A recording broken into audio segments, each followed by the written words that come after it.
YouTube, we're live. So, on this stream, we did just finish Resident Evil 9. We are going to talk about and break down the game with what we just played, but we also have to go back and watch the alternate endings. So that's the first thing we're going to do. So, we'll watch the alternate ending right now. The ending that we got was... what was it again? We got the good ending. So we told them about the virus. Rather, we'll not tell them. We entered the password, and then Leon was like, oh my god! Because we knew the truth. That even though Spencer was a freak, even freaks can sometimes be of good use in the end. Okay. So here are the alternate endings. Let's watch that first. There should be two of them. YouTube Ultra. Here we go. Fiki! So this is the bad ending. We never watched this.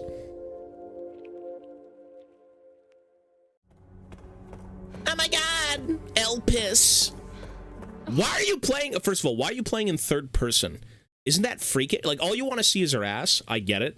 You're a freak. You're a gooner. I'm sure 99% of the people who played this game have installed fucking gooner mods. But, like, buddy, play in first person. That's 90... I'm 99% sure that's what they were doing. Okay, so this is where you decide. Release the piss or destroy the piss. We released it, and in releasing it, we got the good ending. I was wrong. And I am plagued by guilt. Oh no. I'm gonna destroy Elvis. You promise you'll end this.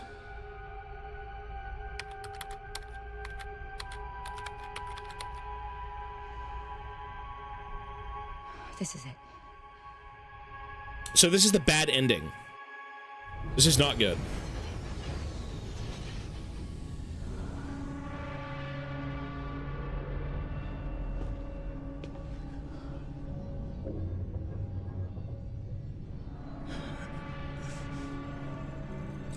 You know, I gotta say, this guy's a cop-out. Who the hell even is this? This is like a Wesker clone. His name was what? Zeno? He shows up, like, halfway through the game, to the end of the game, and he's completely irrelevant. Like, he actually doesn't do anything. Yeah, he doesn't matter. What did you do? Timu Wesker. He's got, like, the K-pop star earring. He's got the Swain drip. This is the bad ending. Oh! Right behind you. Leon! What are you doing? Come on! So this is the non-canon ending. The other ending is clearly canon. This is the for fun ending.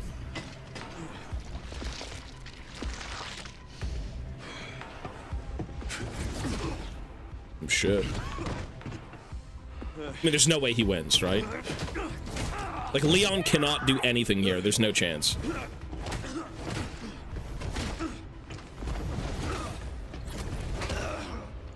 Why would you choose this? Why would you pick this ending? Like, it took 5 seconds to realize what they wanted to do and what you had to do, and then you chose the wrong one anyways. I mean, he is so dead.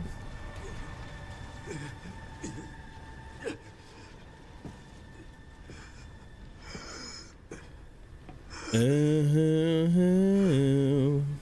least. Get out of here, Marston! Oh my god! Whoa. Black lung. That is okay. There's obviously that's not fucking canon. Obviously that's not fucking canon. That is such a disrespectful thing. If that was canon, everyone would be so pissed. There's no way. That's not canon. The one that we got was canon because the one that we got was the intended outcome for Spencer. Right? That's what he wanted. That's what the whole fucking segment was saying. That's the good ending. That is horrible. Yeah, whatever that was, that's awful. Holy shit.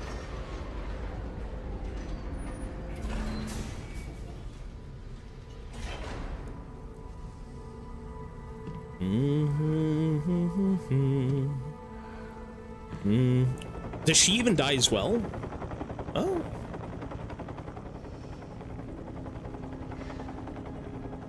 Oh my god. If you got this ending, your game was ruined. That's all I gotta say. If you got this ending, this game was ruined. No wonder everyone was getting mad at the game.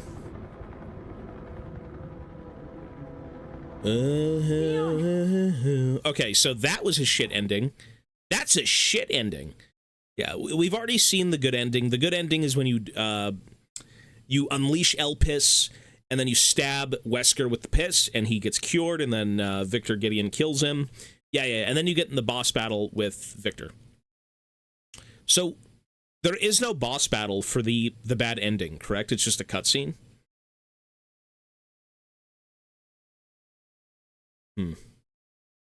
Yeah, so that's a terrible ending. Yeah, it's trash. Okay, so we know what happens in the good one. This is him getting cured. He's like, what did you do? And then he just gets ripped apart. Okay, cool. Yeah. Spencer defied us and paid the price with his life. He was nothing. You are nothing but an imitation. Imitation! Well, imitation in the sense that he's supposed to be Wesker, right? This is clearly like a Wesker clone. As is Grace's, like, weird baby clones. Yeah. What's with all the clones in Resident Evil? I guess that's a way to, like, fuck around with, like, the timeline a bit. It's like, yeah, that wasn't the real Wesker. It was, like, the 90th clone.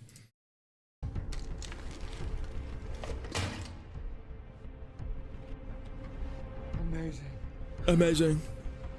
Well, we don't really have to watch that again, because we did see this one, and this was...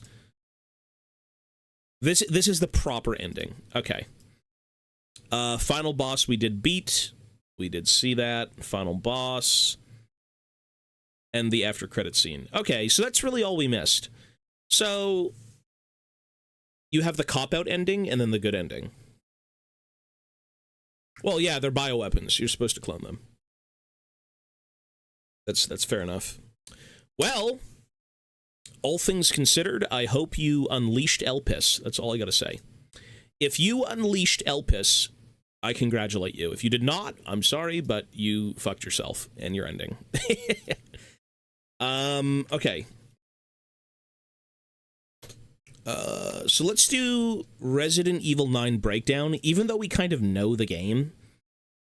The complete story of Resident Evil 9 Requiem. We do kind of know it, but, like... This video will... There's no reason not to watch this, just to be sure. So this video is by Gingy. It's a 20-minute video. All right, let's go. Explain the entire story of Resident Evil 9 Requiem. We'll be going over the main story, the files, and all the endings. I feel like... Let me say this. I feel like... Requiem doesn't feel as complete as, like, 7 or 8, in the sense that this is more of the finale of an arc, in my mind. This is like Leon finishing his arc and coming back to kind of do what he had to do to save Raccoon City, right? To me, this feels more of like, oh, you played the OGs? Well, not the OGs, but like the Leon stuff. You need to play this. It's like the aftermath, the DLC. It's missing something in its story to wrap it up better. I agree. Yeah, 100%. It's by no means a bad game. This is by no means a bad game. But the DLC will hopefully finish it out. At least make you feel like you're done. See how it all fits together. Before that, thank you to Capcom for providing me a code for the game early. I also want to issue a spoiler warning as we'll be talking about everything in this game, so please be sure to beat it and come back. This video has also been designed for those of you who may not be familiar with Resident Evil lore, as I frequently reference past games. Yeah, you're not wrong though. Gideon was kind of a nobody. Xeon was his name Xeon? I think it was Z. Well, Gideon was like one of Spencer's students. No, Zeno. Yeah. Wasn't Gideon supposed to be one of Spencer's students, or like a researcher under him who was like infatuated with his work? He was like obsessed with Spencer. He's like, oh master, with his golden teeth. Yeah, basically that. To keep you up to speed. And lastly, if you're interested in more of my own content or Resident Evil, I'm in the process of making a 3-part. Well, Gideon was more interesting than Zeno, 100%. I go through all the games, both originals and remakes, and not only explain their stories so you know exactly what happened in them, but I also analyze and review their stories as well. So if you prefer analytical deep dives over straight to the point lore videos such as this one, then feel free to check out that series. Parts 1 and 2 are already out, with part 3 set to release in about a week from now. Without further ado, RE1 was so sick. Like, subscribe, and donate to the Patreon if you'd like to support me further. No, Zeno was nobody in this game. Zeno was literally nobody. Our story takes place 8 years before the events of Resident Evil 9. We first see new protagonist Grace Ashcroft and her mother, Alyssa Ashcroft. Alyssa was one of 8 playable characters in Resident Evil. I didn't know this, but I do know what this game was. It was this game where you played as a variety of different characters, and you had to go through a campaign. Right? We never played this one. All of whom were there the night Raccoon City was under threat from a zombie outbreak. All of them presumably made it out alive and went on to do their own thing. Alyssa was later featured in Resident Evil 7 as she reported on the kidnappings at the hands of the Bakers. As of now, she's still doing investigative journalism and also raising her... I mean, it's cool to see that they're bringing back characters. It feels like the Resident Evil franchise is respected by Capcom to the point where they're not, like, introducing... You could say, well, they introduced... through 7 and 8, they had like Ethan Winters and all that shit, and Ethan was a completely brand new character, and I think his arc was totally fine. He was a father who had to go protect his family, and through that he went to Narnia and all this shit in like Romania, killed vampires, killed fishmen. You know, it was cool. It was a bit fantastical. Ethan's arc for me was like the most abrupt because I was so used to playing the OG stuff, not the old stuff, but more of like, you know, the remakes, because I was never really into Resident Evil initially when it first came out. Grace is on Reddit, is she really? Well, he calls him an imitation. We know he's a clone at that point, yeah. I mean, he looks like Wesker as well. Daughter Grace. Their hotel room then gets a phone call before the power shuts off. Alyssa had written in her journal that she suspects that they are being followed and that she will have to relocate soon. Judging by the journal and the fact that they live in a hotel, it's assumed that this is not the first time they've had to relocate like this.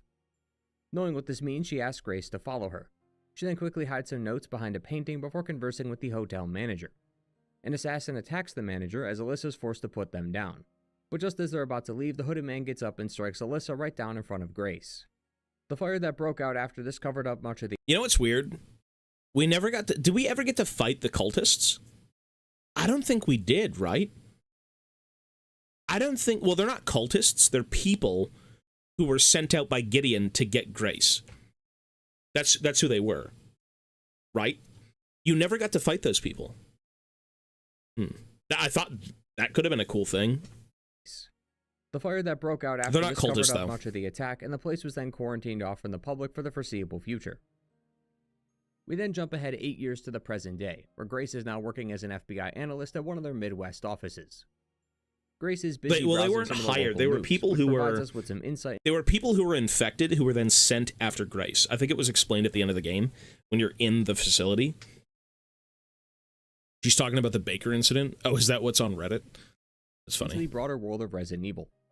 After the Raccoon City outbreak seen in Resident Evils 2 and 3, the entire city was wiped out in a missile strike and then locked away from the public.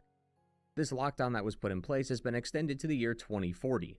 For context, this game takes place in 2026. More interesting than that, however, is the headline at the bottom, which states that the US is withdrawing from the Treaty of Prohibition on bioorganic weapons. After Raccoon City was attacked and Umbrella was found responsible, their data was leaked through various means. This was seen clear as day in Resident Evil 5, where Ricardo Irving was selling BOWs to interested parties. But as we've seen recently, the US government is becoming more corrupt. National Security Advisor Derek Simmons killed the then president back then in Resident Evil 6 because President Benford was going to go public about what really happened in Raccoon City. And now all of a sudden they're lifting restrictions on bioweapons, all in an effort to stay ahead of the global bioweapons arms race. Reeling it back in for a time, Grace is then called into her office and asked to look into a specific case. Across the US, people have been experiencing weird symptoms such as He was eating poo. He was eating the poo. Multiple cases of similarly mysterious deaths have been reported in locations across the United States. Was that not Gideon infecting people, though? Is that... No, these people were from... Wait, so how was everyone infected during Raccoon City? All of the survivors of Raccoon City were, like, coked out of their minds, right? That's kind of what was going on in this game. They all started to show symptoms. I guess maybe it's explained. Bodies. Probably is. Investigations have been underway ever since, with the only connection being that everyone who's experienced this has also survived Raccoon City. Due to this, the disease was also dubbed Raccoon City Syndrome. As we know, the T-virus was spread across Raccoon City, which is what infected all those people. Well, according to the reports, residual T-virus within the body mutates over a long period of time. Oh. How it works is that the antibodies within the victim's body fight off the T-virus, but they don't kill it completely. Because of this, the T-virus gains immunity to these antibodies as time goes on. Eventually, the virus activates again, this time as a black bruise-like mark, with it covering the entire body over time. By the time it reaches the terminal stage, the victims begin coughing up blood. Reports suggest that they only have about an hour or two left before they die, and so far all results have been fatal. There is presently no cure for this syndrome. A recent victim of Raccoon City Syndrome was found in Wrenwood Hotel, the very same place Alyssa was murdered 8 years ago. She is let in by a cop stationed outside, but her mind's clouded by the thoughts of what happened that night, so she struggles to hold a conversation. We see that someone has been waiting for her, as there are photos of Grace and Alyssa all over their hotel bed. Just as she's about to leave, the cop from earlier gets infected and attacks Grace. Well, maybe they are, though. Maybe the people who... Claire and Jill should also be contaminated. Are they not, though? Because this is the first time we get to see that. That's a new thing for RE9.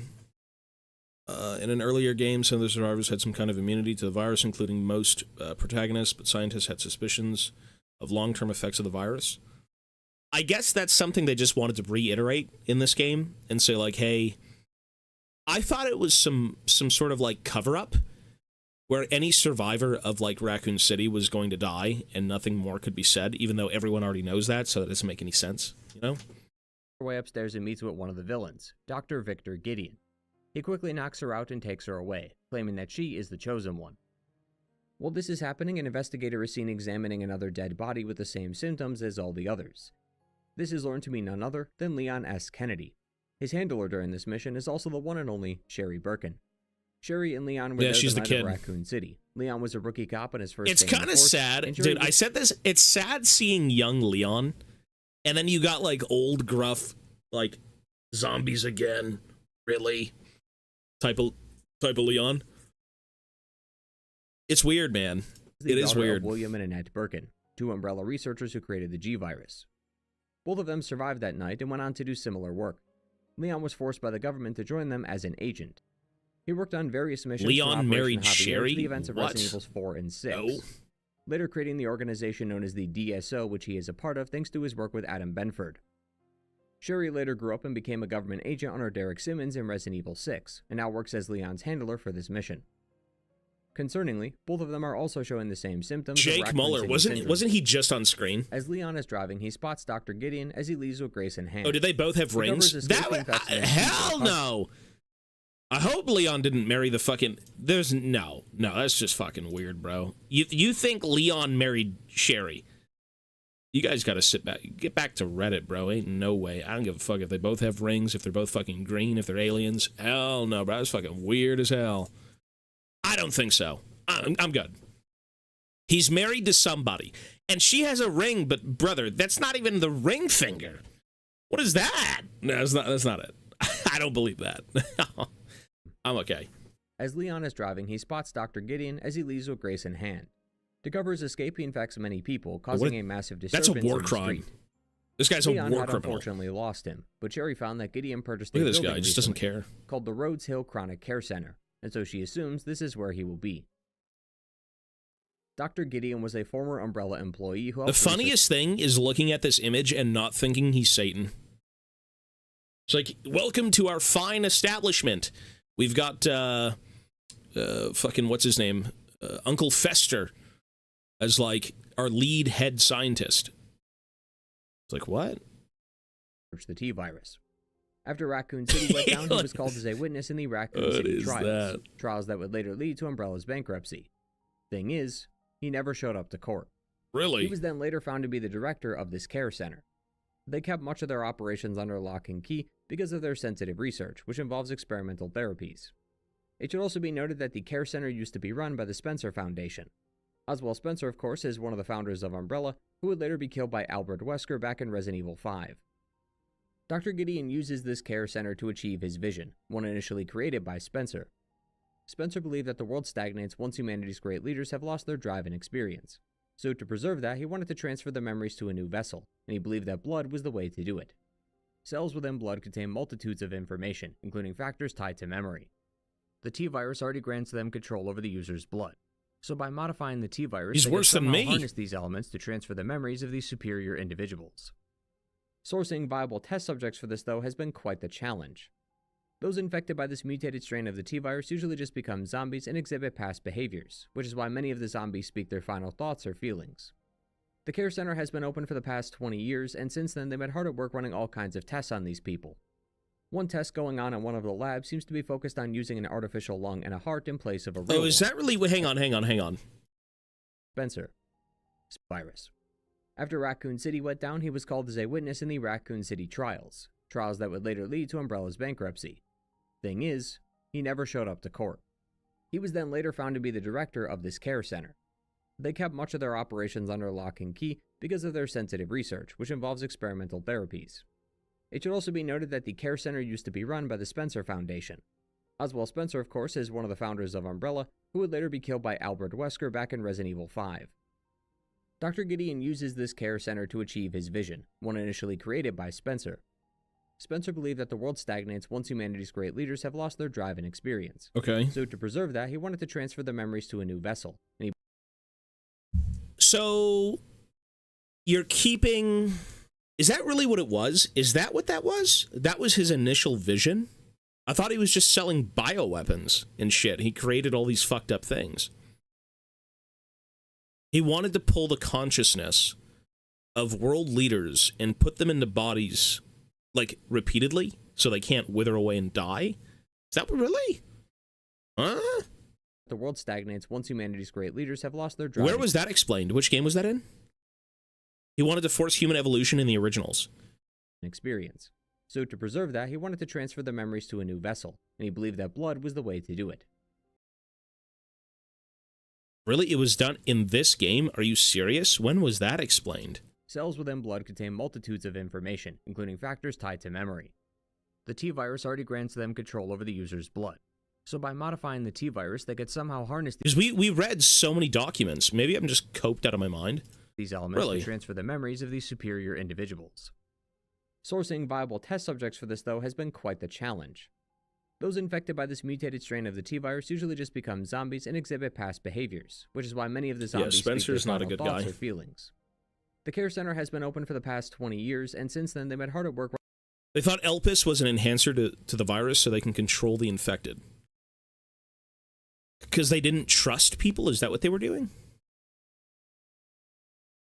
I didn't see that, no. But Elpis was the cure. Spencer created Elpis as the cure. Alex Wesker managed to transfer her mind to the little girl.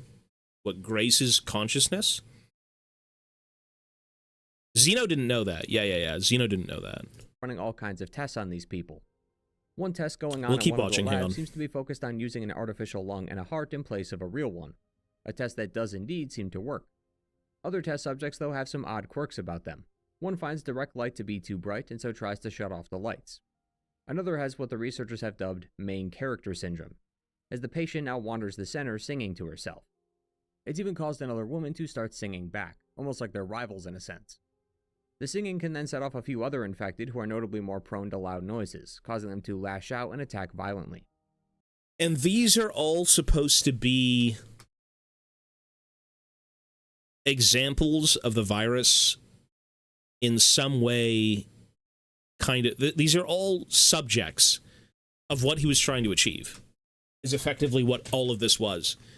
Well, that would also be Well, what about the little girl? The little fucking creature girl who turns into, I think her name was like Marie? Marie and Emily? I thought Spencer was creating a weapon. Little did they know he was creating a cure. That's why at the very end, Xeno goes apeshit on Gideon. Yeah. That I do know, at least. Elvis was thought to be mind control stuff. That's what Spencer preached for most of his life. By the time he realized he's fucked up in the early to mid-90s, he developed Elpis to the antivirus. Yeah, okay. Interestingly, a few test subjects have experienced rapid tissue regeneration and increased aggression. A large tumor also sprouts from the victim's head shortly after. The researchers note that this is a side effect of those with the mutated T-virus. They've also taken to calling them blister heads. Bro, Weirdly, third the fluid person. within these tumors can, when coming in contact with another infected individual, also cause this double mutation, basically creating a sort of constant cycle where a double mutation creates more, which creates more, and so on, so long as there's an infected nearby. Already this is bad enough, but things are getting even worse behind closed doors. Locked in a The room is a document little we've girl seen. named We haven't Emily. read it yet, but we're going to. Another girl here at the center named Marie was in the cell next door, but is no longer present. Now, I should state for the record Yeah, oh god. Okay, ma'am. Give me one sec. You said you linked the document? Where did you put it in Discord? Spencer's research.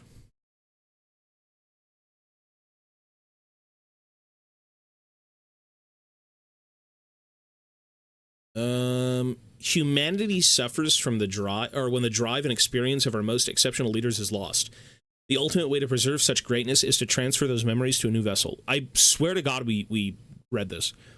Just as fruit flies have the potential to pass on certain memories to their offspring through their genes, so too can the memories of a human donor be passed on to a recipient. The question we now face is how to harness this incredible potential. The answer lies in the medium of memory blood. Cells within the blood contain multitudes of information, including factors tied to memory. Thus, since the T-virus grants us control over the factors within the blood, it could be hypothesized that harnessing those same elements will allow us to transfer memories from superior individuals. However, for such a procedure to succeed, the host must be able to withstand the toxicity of the mutated T-virus strain while preserving their own intelligence. Sourcing viable subjects will be the key to the future research and testing. Okay. Interesting. That was during...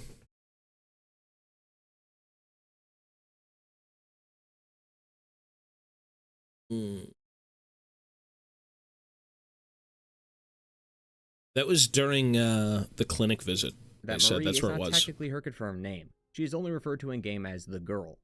However, there is a doll in another cell that has the name Marie on it. Emily also makes mention of a Marie who is in the other cell next to her. So going forward, anytime I mention Marie, I'm referring to the other one. Regardless, some side effects have occurred as a result of experimentation. The doctors gave both girls some medicine, which in turn made them blind. Marie is also mutated into a large creature and is sensitive to light, so she is only seen in the lower floors or in places without much electricity. Notes around the game though do show that the staff are aware of Marie and her current condition and are trying to kill her as soon as possible. These two girls are special cases due to their DNA, just like Grace. When confronted by Dr. Gideon, he tells Grace that his master, Oswald Spencer, is her creator and that she is the key to freeing Elpis. It's not exactly clear quite yet, but there's something special about Grace that makes her a candidate for this Elpis. They did various background checks on her to see if they could find a way to take her. They were also the ones who It sent was the pretty hooded man to obvious, kill yeah, it was Alyssa, pretty obvious. likely with the intent of kidnapping Grace shortly after. So it's clear that this place was designed to release this Elpis and also study the effects of the mutated T-virus and infected blood. Going further down, we see the process of this testing. Jail cells line the walls as people are forced to stay in them with no hope of leaving. Those who are killed are hooked up to a conveyor belt to be either cut up or liquefied.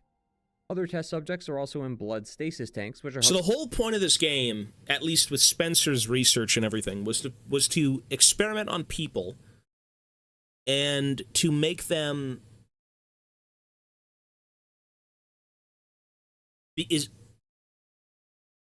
oh my god, my brain is not braining. Let me think this through really quickly. Spencer and his research. He tried to what is it, control people through the T-virus? Yes. Well, I don't know about anarchy, but infecting people to then be controlled by whoever. That's the gist of it. But the Gideon arc is he's supposedly continuing Spencer's research into that, and he's been experimenting on people with the virus, and he needs Grace to free Elpis, which is the final key to all of this. It's like, what was does anyone know what the initial plan was for Elpis? Was Elpis supposed to be, they thought it was a weapon that once released, it would give them the control they wanted, but instead it was supposed to free everyone from that control. Is that the gist of it? Is that what that's supposed to be? Because that's how at least I view it. Maybe I'm wrong. Well, Spencer did trick them, yes. Elpis was Spencer's human side.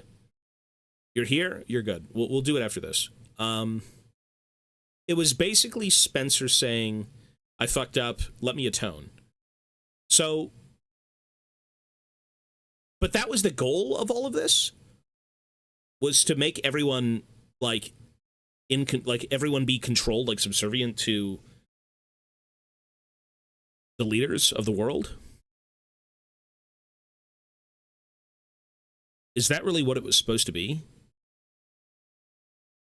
Infect everyone, make them obey, and Spencer realized, fuck that, that's horrible. And so he gave, well, he didn't give anyone the cure, he made the cure. And the only way to, I guess, be rid of it was to have Grace here with, like, the password, and then it would be unleashed.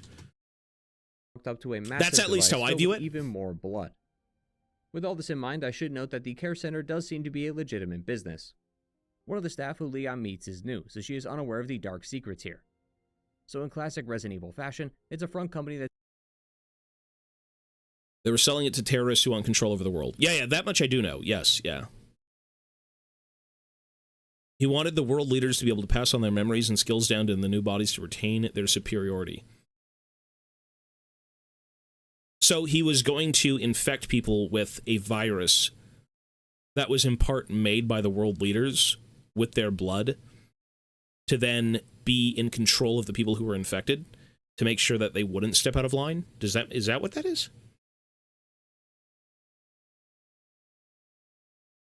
Well, Gideon is a freak. He did say that at the end. Yeah, he's like, oh my god, this is not a cure. This is anarchy, blah, blah, blah, blah, blah. Like, this was his twisted version of it, right?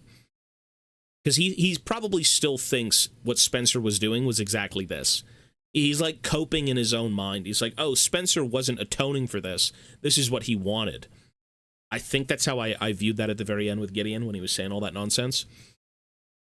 Whereas Spencer, even though he's an old freak, I think he actually did want to make some sort of atonement. Yeah. Okay, well, Gideon is not hard to understand. What I'm trying to understand is, like, the gist of the virus being created. It was created to control. And people who were given the virus would be subservient. They'd be in service to whoever their blood was from. Is that what that is?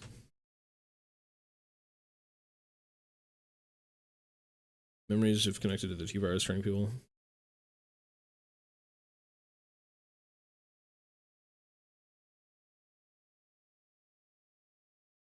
I guess, let's just keep watching. We'll think about it. Being used to mask all the horrible things going on underneath. Our story picks up when we find Grace within this center, as she's being drained of her own blood.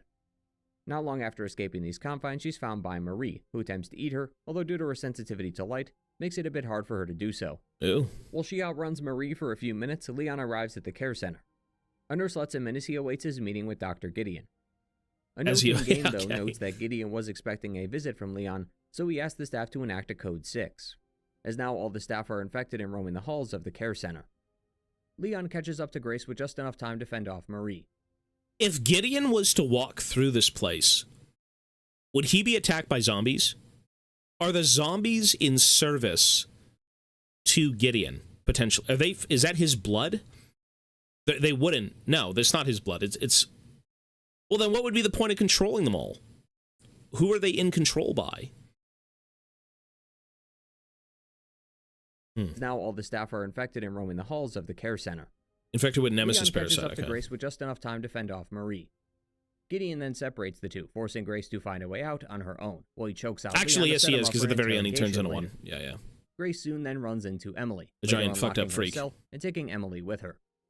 But she's stopped by Marie, who steals her, forcing Grace to take her back again. Once the doors have been unlocked, she'll work with a pilot to get out of here. She retrieves the key for the chopper, which is down in that underground lab I talked about earlier. And here is Dr. Gideon, who's on the phone with someone called Zeno. He confirms that Grace is the one that they've been searching for, and the one who will set Elpis free. Having confirmed that, they no longer need these labs. All of this was made to find a way to free Elpis, and now they have the person who can do it. So Gideon activates the class. So this whole fucked up experiment on these little girls, on this guy, on all these people, was to try and figure out Elpis. That's what he just said. So everything here was in the hopes of figuring out how to free the machine, how to free the virus that's sitting in the facility. And everything was a colossal failure. The two girls, the two chunky guys, yeah. And then, of course, he has her. I don't understand why they thought she knew the password. Good question, I don't know. Classic self-destruct sequence and prepares to meet with Zeno. In doing so, the entire place overflows with blood. Once all of it, yeah. The singers and everything, but a yeah. horde of zombies forces them to crash land, which also kills the pilot. While all of this is happening, Leon is being interrogated. It's really just kind of like a DLC story. It's like you've played all the other games, and this is the final card. This is the trump card with like fucking Umbrella. That's really what it is. It's like Umbrella's final straw. And if this gets unleashed, then the world is gone. And of course, Leon's here to make the most of it, and Grace is here to kind of stay alive and do her thing. He manages to break free and hack into Gideon's computer, but that's when Leon spots the crash. He then defends Grace while she runs away with Emily. She's forced into another encounter with Marie right after, but she cooks her alive with the sun. However, Emily was noticeably quiet as they left the courtyard. Something within her was changing, and that change follows shortly after, as she, like Marie, mutates into a large creature. Leon is then given no choice but to put her down. It was a word for much to hope, Grace's yeah. disapproval. That was said by Spencer, After this, actually, she as says well. that it's her fault that Emily died. It's something that she said when talking about Alyssa, and again when Emily was taken. Grace believes that her involvement, or lack thereof, has contributed to these deaths, and thus she blames herself. Leon, of course, knows all too well how it feels to have everyone die around you, with you being powerless to help them. That's why he urges her to keep on pushing, but she can't. She gives Leon back his gun, and walks away. She'll then run into Gideon and his partner Zeno, who plan to take her to Raccoon City to show Grace her true purpose. According to Zeno, she was the cause of Raccoon City's destruction, but she's also the one who will now lead the world into something new. Leon was unfortunately not around to stop her from making this decision, as his symptoms flared up and he started coughing up blood. Was Zeno supposed to get Elpis and take over the world? Was he the inheritor of all this shit? Was that his idea, the ultimate power, when he was taking Elpis? Is that why he got happy at the very end? But instead it cured him, and now he had no control over anything, and then Gideon just killed him? He was an agent for the connections. Oh, the connective. Right. Okay. Never mind that. But he seemed to have been pretty happy about it, though, because he took the damn thing. You sure? I don't know. I guess we'll see. Blood. It's now only a matter of time until he turns. But with the goal in clear view, it's time to return to Raccoon City. As Leon arrives in Raccoon City in search of Grace, Sherry quickly checks in. She hasn't found any leads on this Elpis thing they want, but more suspiciously, when she went to get a higher clearance, she was told to shut down the investigation entirely. Seems the US government does not want the two snooping around the ruins. Once there, Leon will find many places that fans know all too well. The Stagla gas station from Resident Evil 3 reappears. The subway car that is that really what it is? Also here, although this could just be any old subway. Okay, and of course, sure, of course. The RPD. Yeah. While much of the place was destroyed, you can visit some of the old areas. The STARS office is still intact and still has We've Joel's done all of beret, this. Yeah, Chris's sure. jacket. Hell, even the photo of Rebecca is still here and in pristine condition. The Welcome Leon sign and many of the other officers' desks are here as well. One of the more noteworthy locations that's still here is The also orphanage. the orphanage around back, seen during Sherry's section of Claire's campaign back in RE2 Remake. This is one major part of the overall story, and now that we're here in Raccoon City, it's about time we stop going in order, so let's jump around a bit in this story to get some answers. As is often the case, deep below the Earth is a large facility owned by Umbrella called the Ark. The Ark was to serve as the administrative center for Umbrella's research. Oswald Spencer had outlined a 4-step plan back in the 80s. Invest in the Wesker plan and the T-Virus, establish the Ark, develop Elpis, and create memory transfers and forced evolution. As you may know, one of the founders of Umbrella was Dr. Mark. Is that RE0? Concentrated investment into Wesker's plan and the T-Virus, establishment of the Ark as a central command center, develop Elpis, and memory transfer and forced evolution. The Ark, develop Elpis, and create memory transfers and forced evolution. As you may know, one of the founders of Umbrella was Dr. Marcus. As outlined in Resident Evil 0, Spencer had There killed him was so he Zero. could take his research for himself. It's a Well, slugs. before his assassination, he was in contact with the Connections. This is that BOW group that created Ava back in Resident Evil 7, the same one Mia Winters was a part of. The Connections were thought to be started by Brandon Bailey, who according to Resident Evil 8 was the right-hand man of Oswald Spencer. But Bailey was not only Dr. Marcus's protege, but the Connections may have also existed long before Bailey became the leader. Fast forward to around the mid-90s, and Umbrella started really coming into its own. They were expanding greatly, but drawing the eye of lots of rival companies. This included the HCF, which partnered with both Wesker and the Connections back in the day, as well as Tricell, which appeared in RE5. It was around this time, though, that Elpis was complete. Now, not much was known about Elpis back then. Supposedly, it was the last virus created by Oswald Spencer, designed to control human consciousness, and it had the potential to disrupt the military balance of the entire world. This is what Gideon and Zeno are after. But Control human consciousness. That's what Elpis was. The final virus, the final straw. So you're telling me they weren't... No one was controlling them initially? I guess... Does that... In any of the Resident Evil games, were any of the zombies in control? Like, were they controlled at all? I think Resident Evil 4 with the Plaga, 5 and 4, correct? They were in control. And then 8. Yeah, you're not wrong with 8. I think it would be the same thing, though, no? In 8? All the fucking, like, werewolf men who were controlled by the, what would you call it, the Plaga? I guess that was just a reoccurring thing. It was already, yeah, I think it was, so why the fuck was this one even more impressive? Maybe this was like the Mega Megamycete. This was like the final one. 4 was a parasite, not a virus. Right, and they were all infected, and then who was the priest guy at the very end? He was like the big mama. The queen bee. Whatever his name was, he was like the priest guy. He's a freak. Salazar. Yeah. Was it Salazar? It was one of the Salazars, no? And Elpis was a souped-up version. Sadler. It was Sadler. Salazar was the kid. Sadler was the one who was also in control of him. Yeah. I thought it was S. Salazar, Sadler. Okay, yeah. It's the mind control as well as being able to retain memories from the past when they turned. So using it on armies would allow those who turn it to retain their combat knowledge.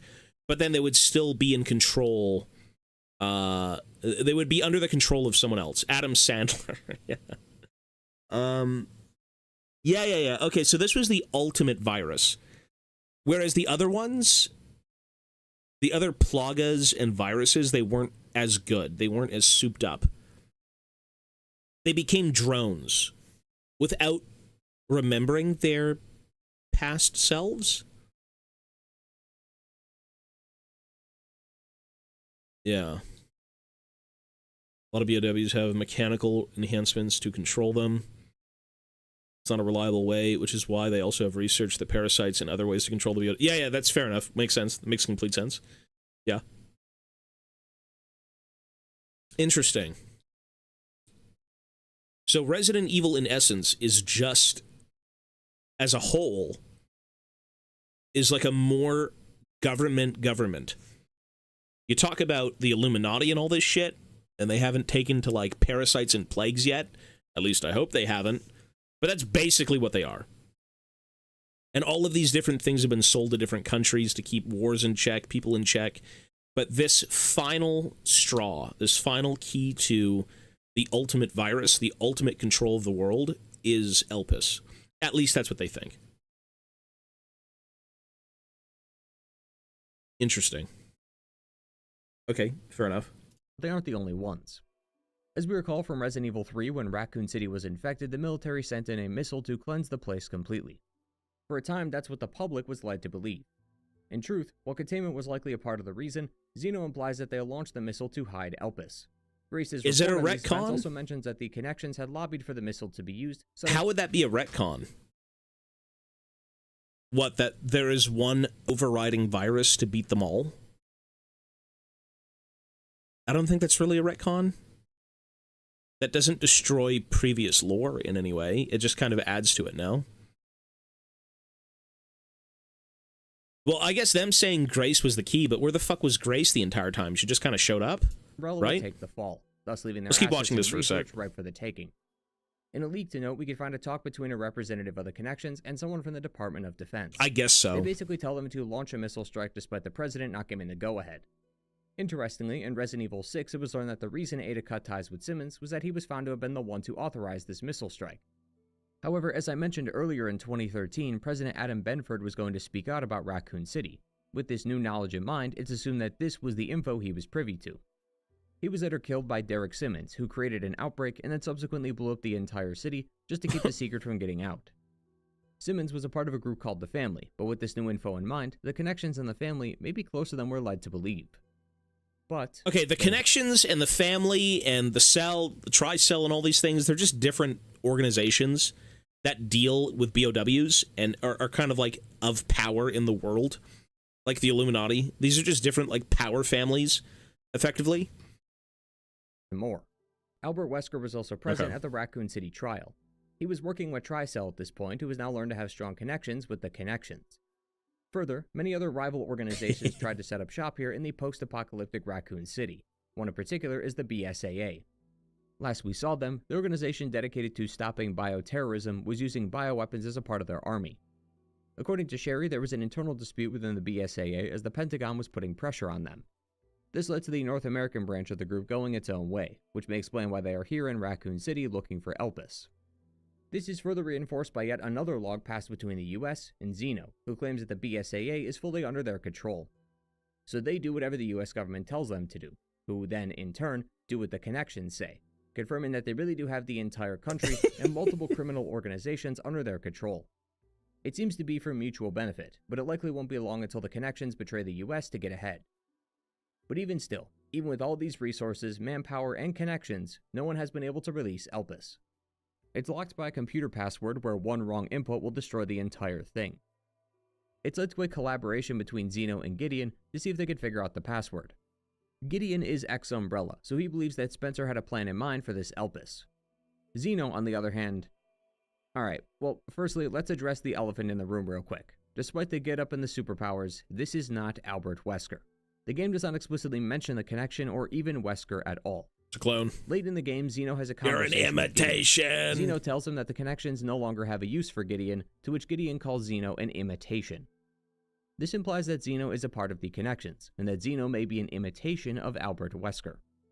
Given that this game is all about cloning, such as the clones of Grace we'll learn about soon, it's very likely that the Connections cloned Wesker in a sense. Although I will Clearly, say it upfront that clearly this is. just a theory. A DLC will be necessary if we're to get some concrete answers here. Regardless, we now have a member of the Connections and an ex-Umbrella researcher working collaboratively to try and unleash Elpis. But years and years had gone by without any progress, even before their time in the spotlight. In 2 Remake, we learned that Umbrella had a stake in the orphanage within Didn't he Raccoon died City. in 5, We no? know this because the kid OG Wesker got thrown into a fucking volcano in 5. Chris killed him with the boulder punch shit. Well, not with the boulder punch, but yeah. I think that was OG Wesker, right? It died. Yeah, no one really dies in Resident Evil. She was the only one who knew what Alyssa hid, and when she found out from Spencer, plus her investigations. So she just knew the password? Hang on, let's just keep watching this. But this was post-Oswell Spencer. After Elpis was complete in the mid-90s, the leadership role was given to Birkin, who would use this place to test his viruses. Before this, when Spencer was still looking over things, the children were born in tubes. Notes claim that the kids have recombinant DNA, or DNA coming from various sources, something usually done through genetic manipulation. They were trying to transfer memories, the same thing we saw being done by Gideon. Yeah, these are all the clones and their heads were chopped open. So fucking weird, eh? While the orphanage was destroyed during the missile strike, photos of the girls show that research and experimentation continue far into the 2020s, with Emily being one of the last subjects they did testing on. According to Zeno, all of these copies are made to replicate Grace, so that they could unlock Spencer's key and get Elpis. But none of the tests they ran achieved any success. And so the hundreds of girls like Marie, Emily, and Chloe were all just numbers to these people, continually watched over with no privacy given to them, and then tossed aside once their test results came back negative. But Zeno and Gideon need not focus on the past, as it's thanks to their efforts that they found Grace, the original, another child who was manufactured, one who never actually had a mom, only one who was pretending to be, but despite that, is the only one who can unlock Elpis. The world is under threat. The technology to control other people already exists, but infecting others has not been possible, and Zeno thinks that this is what Elpis is, and that Grace can help him. Leon arrives right behind them and gets to work investigating Raccoon City for any sign of Grace. He gets the tried and true Raccoon City welcome by immediately being attacked by a giant spider. Spiders were fairly common in some of the early games like Resident Evil 1, so it's no wonder they appear here, although it does seem as though they've grown in size exponentially. It's not long after that Leon also finds zombies.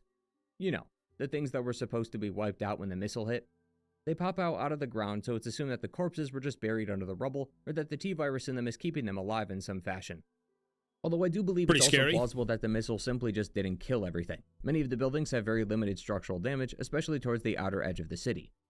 And now that we know that the missile had another purpose, it's likely that total eradication was never in the cards. After finding a BSAA camp, he uses a detonator to bust a hole through a gate so he can get to the center of the city. He's then cut off by Gideon, who's looking to tango. What follows an intense chase and even a joust of sorts, ending with Gideon dying as he and the bike fall off the bridge. Supposedly dying. Afterwards, he drives over to the coordinates, which are right near the RPD. The Project Wesker, actually, there were many Weskers, but the process was too selective, so only Albert and Alexa Wesker survived. Gotcha. The stream is permanently on commercial break in progress. It's not me. Reload it, bro. If you can hear me, try and reload your page. In there, he finds I haven't ran an ad in months. About her birth and her destiny by Zeno. Leon interrupts them, but Zeno's powers are no match for Leon. Unlike Wesker, though, who is always willing to spare some time, Zeno has none. So he sends an old friend after Leon. Well, this is the Mr. X Tyrant. It is not the Mr. X. If I recall, that was the T-103 model. This guy is the T-501 model. Not the same Tyrant, but he looks the part. Leon then kills his He comes with the free and coat. Heads back the same way he went in Resident Evil 2 Remake. There he finds a skull likely belonging to Kendo. He reflects on those old days, apologizing for his inaction. Leon still beats himself up over not doing enough back then. So many people died, and yet he was unable to help anyone. We saw this develop a bit more in Resident Evil 4 Remake when he carried Ashley to Luis's lab, claiming that this time it has to be different. So those days still weigh heavy on his mind, but now he vows to make sure this never happens again. As he gets closer to the core, he finds some black plants. These are Plant 43 seedlings, not to be confused with Plant 42 from Resident Evil 1, although they are very likely cut from the same cloth, so to speak. It was accidentally dropped down here while some researchers were carrying it to a lab inside the Ark. Since the cleanup was likely not worth the hassle or just outright impossible, it's now begun to infect the area. After making it inside the Ark, Leon is ambushed by a few squads of soldiers. These guys seem to be a part of the Connections. This distinction is incredibly important because A, it tells us who's running the facility, but more importantly, because their commander comes to finish off the job himself, and he looks a lot like Hunk.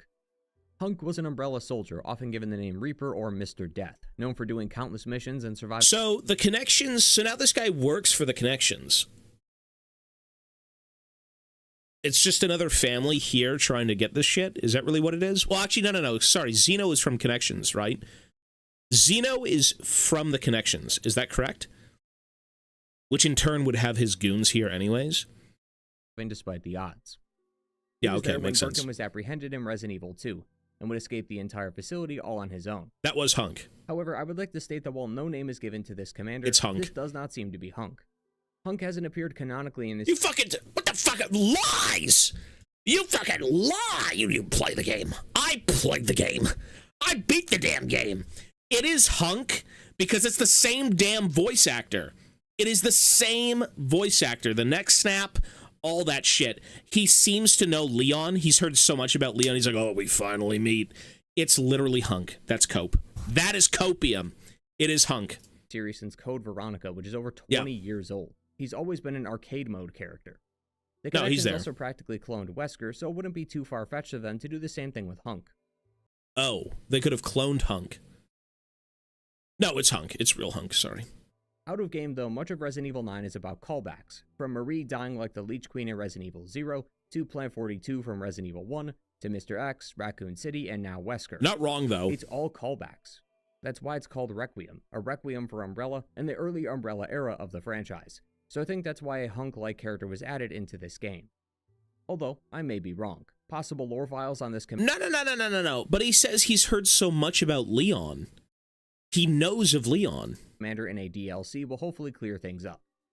Afterwards, Leon interrupts Grace and Xeno's talk and takes her away. The two then go their own way through the facility, and it's here we learn the truth. Everyone is delusional, Tobias. They don't like to see him lose. Hunk, it's okay to make Hunk lose, just don't kill him. But the thing is about Hunk is he was also infected with, what was the virus? Is it the T or the G?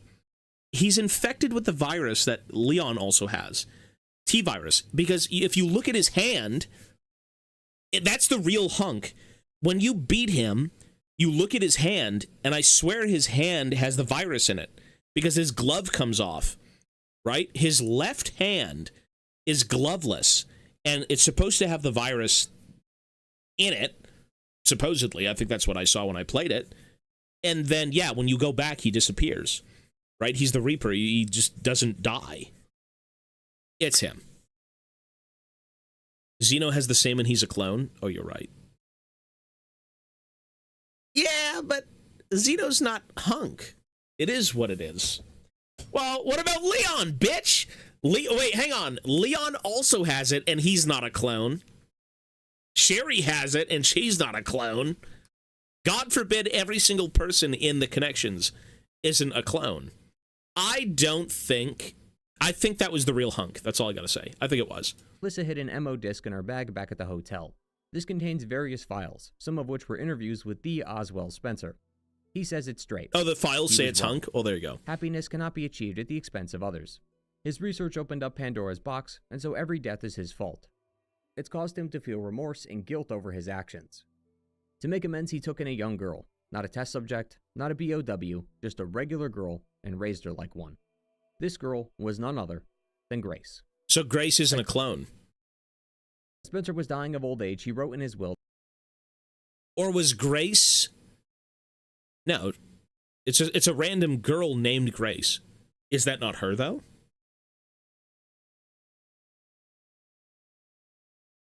Xeno gets his powers from the virus. 100 gifted at Resident Evil 10 as Chris, Jill, Leon, Wesker, and Hunk. I don't think Hunk would ever be a big deal for the good... Hunk is not a good guy, though. That's currently still a debate. I guess that would be her. She's the first one, but they tried to keep cloning her. I think she's still a clone, but she got infected with Elpis and grew up as a normal kid. That could be something.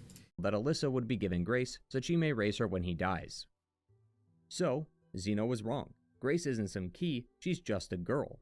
One that wasn't experimented on, that does not have any viruses or Exactly, powers, there you go, that yeah. isn't related to Emily and the others from the orphanage, and one that is not some secret weapon. Grace is just a girl. Well, then who the fuck are the other... Who are the other girl clones? Grace, Emily, and all the other children. Are they not clones of Grace?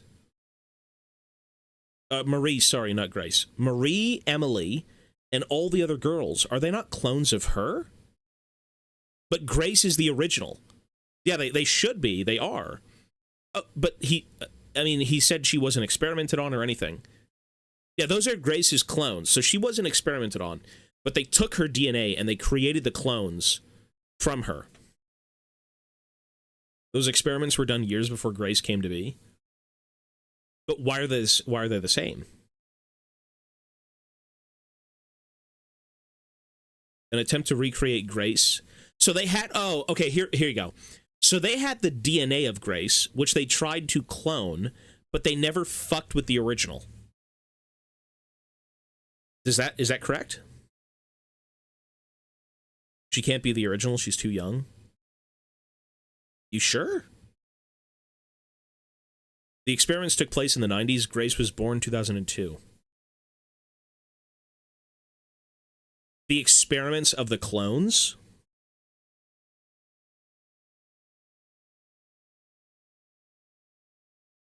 She was born in 2004. Fuck. Let me just keep watching this. We'll talk. But the question remains, what about Elpis? Well, Elpis is the goddess of hope in Greek myth. Unlike his other viruses, though, which would kill and maim people without warning, Elpis is an antiviral. It actually stops the infection instead of creating it. With this knowledge in mind, Grace must now make a choice: destroy or release Elpis. Destroying it gets you the bad ending. Grace types in the wrong password and destroys Elpis. Leon takes Grace and leaves, but he is only able to save her. Zeno then fights Leon and wins. As he sits there defeated, he says that while he couldn't save anyone back then, he's glad that he could at least save her, before Zeno puts a bullet right through his head. I think his head's Zeno gone, then falls but yeah. along with the Ark as Grace makes it topside, as a helicopter sent by Sherry then rescues her. If you instead release Elpis, though, Zeno pushes her out of the way and shoots the virus into him. He assumes that Elpis was a mind control virus, but he was unaware of its true nature. Yeah, so he would gain control of some of the people who were infected. I said that earlier, I suppose. So the goal of Elpis, the initial idea, the thought of it was the super virus that would give people the ability to control the infected. Because the infections would just mutate them and do things to them. It'd make them mindless idiots, but you need something to control them, right? And that was the gist of Elpis. Okay. The original kids were meant to be vessels. After the death of Spencer, they used them to try and find the key to Elpis. They all look like Grace, though. Why do they look like Grace? Not only were there no mind control powers, but his powers are also gone. Gideon then reappears and is humbled by his master's true vision. Zeno believes he's delusional. He was tricked. Gideon, however, sees this another way. Since this is an antiviral, all BOWs are used. Yeah, they were. I guess that makes sense then. They were cloning her because they thought she was the key. Did anyone know that she was with Spencer initially? It's a red herring bait to think you, bait you into thinking she is a clone. I thought she was a clone, and they thought she was a clone too, but I guess she wasn't. Useless. Yeah. The world will once again be thrown back into chaos, and it will be complete anarchy on a grand scale. However, I'm not entirely sure that's true. Spencer never explicitly stated why he made Elpis, and all those thoughts are now buried along with his body. Well, we know why he made Elpis because of the videos that, who was the mother? The fake mother? She had the videos of her sitting down with Spencer and he was talking about it. Alyssa, yeah. I think it was in that. It was in that where he talked about Elpis, I think. But it seemed like Elpis was... But he didn't know because it was hidden from him. Genuinely made as a way Yeah, for him to exactly. atone. Yeah, he still thinks that Spencer was a freak. That it was to be a worldwide curing agent, a skeleton key of sorts to all viruses. We can see how easy it is to remove this virus too, as Leon is back to full strength, and Zeno is human again. While we only see Zeno's its effects fucking on dead. the T-virus, it's fair to assume that it could affect others as well. The T-virus was an offshoot of the progenitor virus. T. Veronica of Code Veronica, T. Phobos of Revelations 2, and the TG virus of Dead Aim all directly contain the T-virus as well.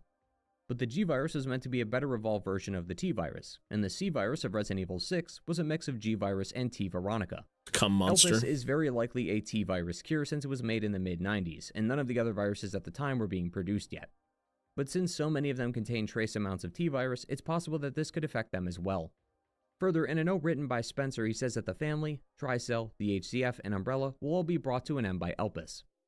So it honestly Wow, so he really hated himself. He really hated what he did.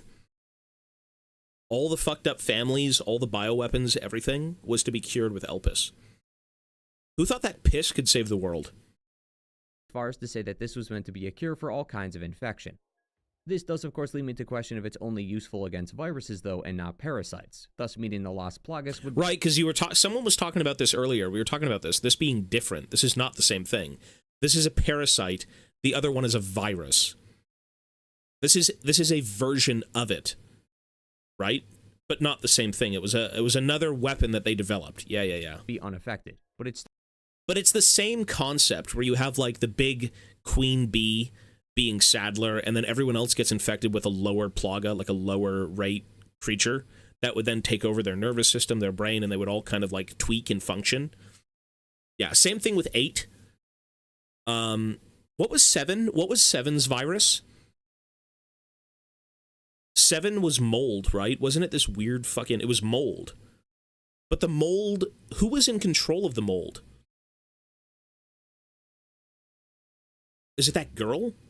Evelyn? Evelyn was in... So she was created...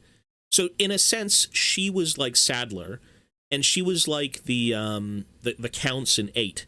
So like fucking oh god, what were their names, man? Holy shit.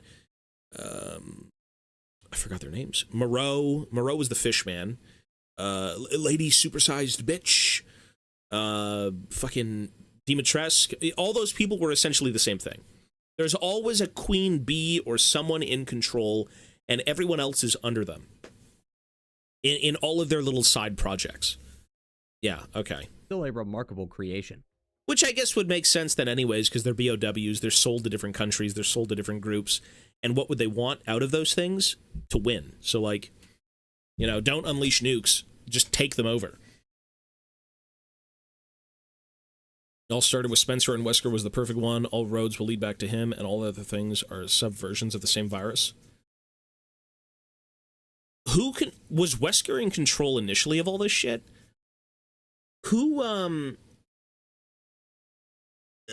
My memory is so foggy. We've played all the Resident Evils, but like, holy shit. Who was Wesker in control of? He was a partner of Spencer. Well, he was in 5, though. Was he not, like, a big deal in 5? He didn't do anything else outside of that? This is whatever the fuck Resident Evil lore is, it's a bunch of viruses in different games and different families wanting to control the world. I get it. Ouroboros, which was another, like, weird parasitical thing, right? Well, my question is, there's always someone in charge of something, and then all of these underlings. When Wesker was in 5, that was his big game. Was he in control of anything? Who was in control? Who was controlling 5? Who was controlling those people in 5? Tricell. Who was in charge? Was Wesker's Tricell now? Tricell. Okay, but who was in control of Tricell? Was Wesker an agent of Tricell? I never played 5? Good. Oh, technically it's okay, but don't play 6.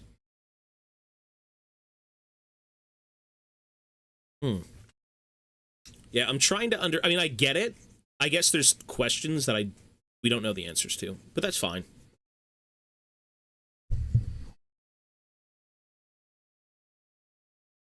Right, okay, Tricell was in control, Wesker was their agent, and Ouroboros was the virus they wanted to spread. Okay, fair enough. I guess that's it then, that's fine. Okay, sure.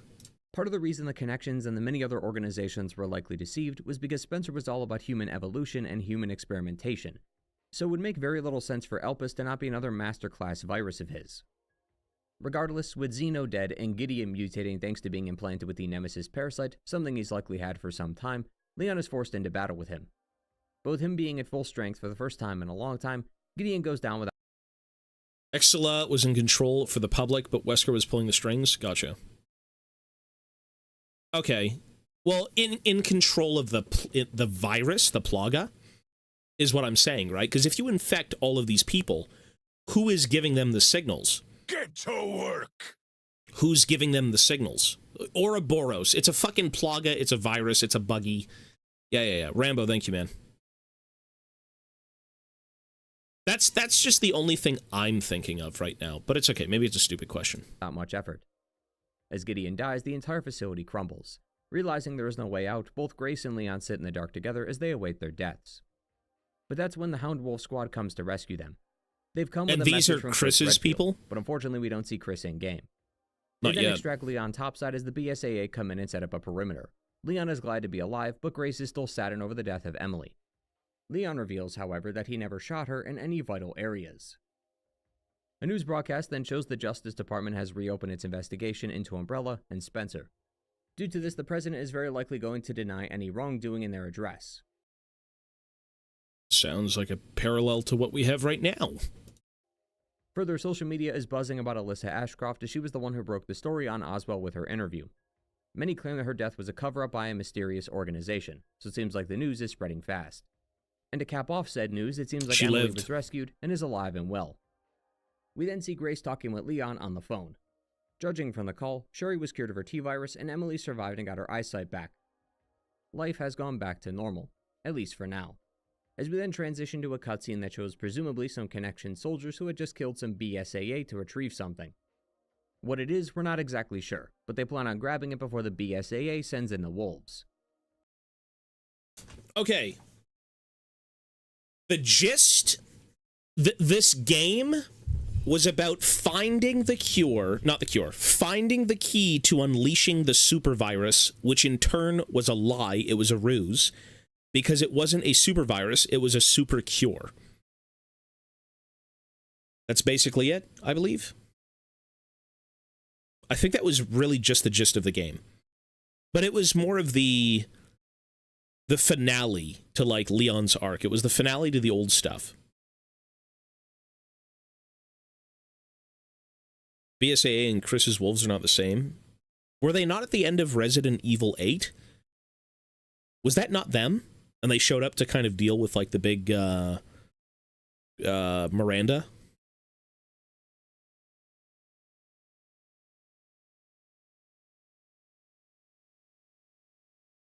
But they didn't know what it was, so they just assumed Umbrella equals virus? Yeah. You think Capcom will release Leon after the success of Requiem? I mean, do you think... Here's the thing. If there is another global problem and Leon is alive, I think he'd want to come back and do something about it. He has been there dealing with shit like this his whole life, right? He's watched his whole world crumble because of viruses, right? I thought, yeah, he could be in a wheelchair. You know, you strap him to a wheelchair, give him, like, chainsaw wheels and a shotgun, and, like, just drive him around the streets. Having, like, Duke Nukem one-liners. Don't forget about Rose. Who was Rose again? You have to jog my memory. Who was Rose again? Oh, Ethan's daughter, Rose, yeah. She's around, too. Technically, she's around. We beat her DLC. Her DLC was, like, okay. It was a bit weird. Interesting. Okay, well, you know what? So, can someone explain the clone thing? I think that's where I'm kind of, like, lost a little bit. How did they knew Grace in some capacity was the key, but they never found the original. They were trying to use clones of Grace to get into Elpis. They were going to raise them and try and do something with them to unlock the key to Elpis. How did they clone her? I think Grace was a sister of the original one. Where do they say that? There were two of them? How do you know there were two of them? Do we know this information? Chloe is the original clone unaffected by the T-virus. Grace was a clone of Chloe, but they said Grace wasn't a clone. But was not experimented on. Spencer gave her to Alyssa to atone for his sins, but Gideon and Xenos thought she was experimented on and a success. Where do they explain that, though?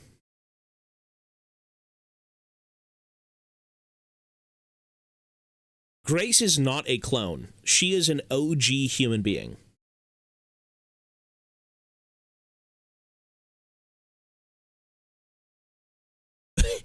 Do you see how stupid this sounds? I'm not trying to say you're stupid or anything, but like Resident Evil just sounds so dumb when you're trying to explain it. They're all clones of a clone. Chloe is also a clone. Oh, God. I'm not saying whatever you've said is stupid or anything. I'm just like, Resident Evil is so weird. Okay, so DNA from her, but wasn't enough to be a key for Elpis.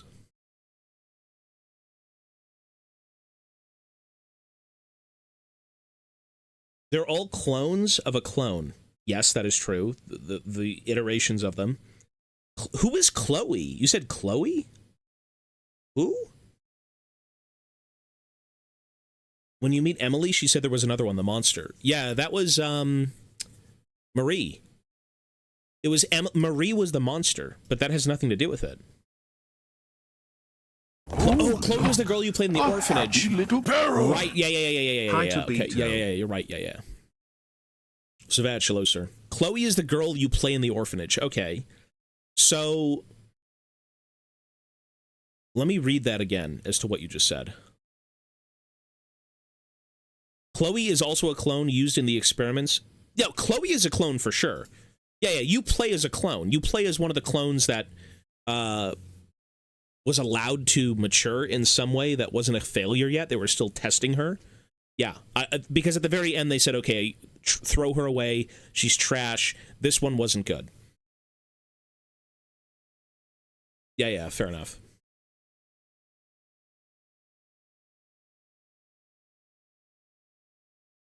There's no connection between Grace and Emily at all. So then how the fuck... So then what the fuck is so special about Grace?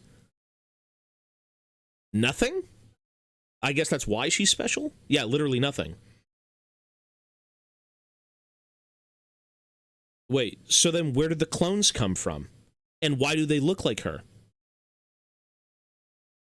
She said it herself in the end. Yeah, but what is... Then what is the connection between the clones and Grace?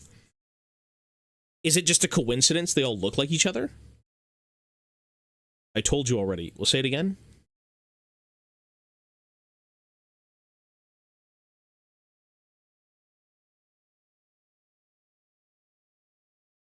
They happen to... We don't even know who the original of the clones are. Oh. Well, then who the fuck was Spencer holding? Was that not Grace? Xeno thought Grace... They weren't cloning Grace. That was Grace. Okay, so that was her. So Spencer had the original, and they knew of her, but they didn't know that they were cloning her? They weren't cloning her. They cloned someone that they thought was Grace. Grace is not the original. What the? She's not the original. Yeah, I know that, yeah. But they thought she was the original. They thought someone else was the original. So we don't know who the clone was. They weren't cloning Grace. They thought... Let me read this again. She was part of Spencer's program because of a particular trait. She was a blonde baby like every other one, so they thought it was the same as the kids, a clone, since the era of the Wesker program. Is that true? Grace was a girl he adopted, and they thought she was special. That I guess. Yes. Okay, so now the question is, who the fuck are the clones based on? We don't know that information yet. They thought she was a successful experiment, yes, because she was from Spencer. Spencer had her. That we don't know. Okay, so that basically sums up all I was trying to think of.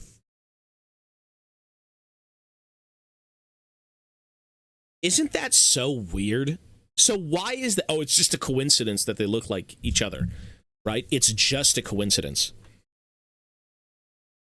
So Grace is just a girl that Spencer adopted, and they thought she was special, and so they tried to hunt her down even though she had nothing special about her. And they somehow were cloning people from back in the day that they thought came from her because they thought she was the original. Is that correct?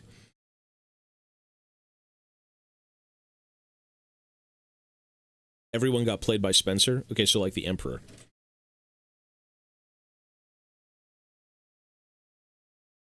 They thought she was a success. Right. Yeah. They thought she was a clone. They did say that. I remember that. They thought she was a clone. Mochi! Show me the baby. Baba. Hello, Baba. Hi, Mochi, baby. He's okay. Pet him. Mochi. Zeno thought she was a clone. Yes, during the flashback, when you played as Chloe in the orphanage, he's like, you're all clones, but you are the special clone. Right. The disappeared mother or Grace, that's the only sources where the clones can come from. Well, it can't come from Grace.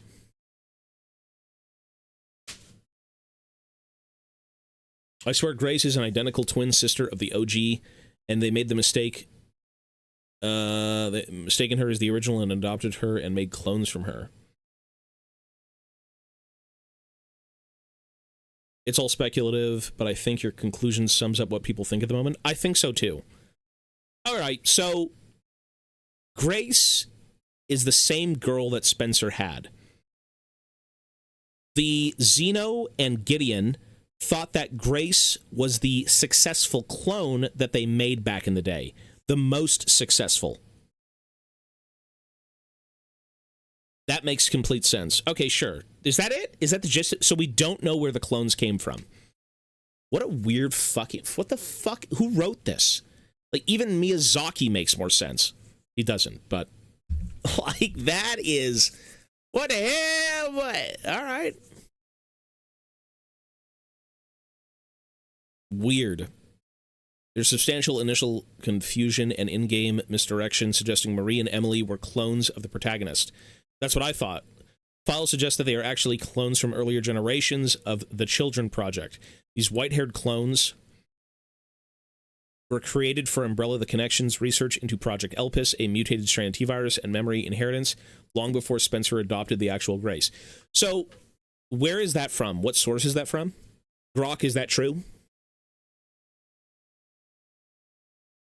Yeah, they were following Spencer's research before Grace was even a thing. And they thought that Grace was the successful clone of that project that they were working on, that Spencer had going. When in turn, it was a misdirect. And she would be the one to free Elpis.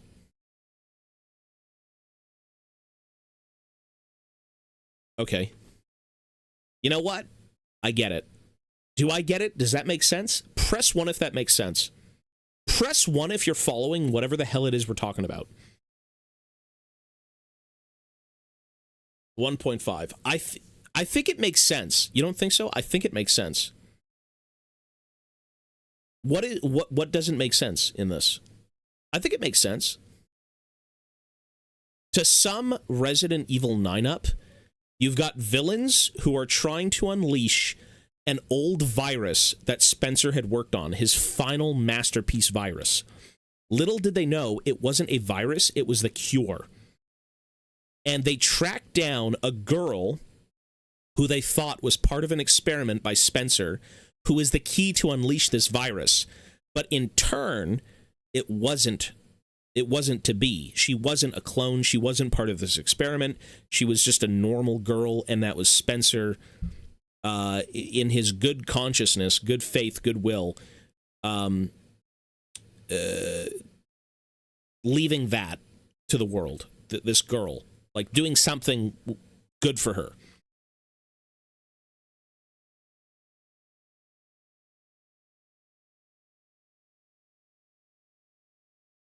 Best fit is the mother? It could be. Well, you think it's I mean, it's the story of Resident Evil 9, though. That's the big thing that we have to, like, figure out. The thing that still confuses me, though, is that when Grace was bit in the beginning, she didn't turn, so she's special in some way for sure. Well, what if Spencer might have given her something? Who knows? What? Did he pee? What did he do? Oh, he got excited? She got excited and peed on Mama's leg. Mochi! Why you pee-pee? Why you go pee-pee? Right. Gideon did blood transfusions when he kidnapped her because he thought she was the key. He was probably going to experiment with her blood, right?